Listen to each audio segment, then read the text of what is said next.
U.S. senators advanced a bipartisan bill addressing the epidemic of gun violence convulsing the country, approving a narrow package of new firearms restrictions and billions of dollars in mental health and school security funding.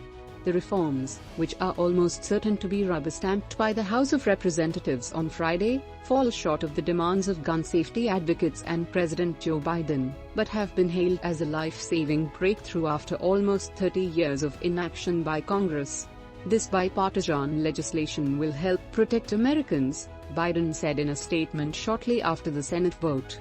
Kids in schools and communities will be safer because of it. The lawmakers had been scrambling to finish the negotiations quickly enough to capitalize on the momentum generated by the fatal shooting of 19 children in Uvalde, Texas and of 10 black people at a supermarket in Buffalo, upstate New York, both last month.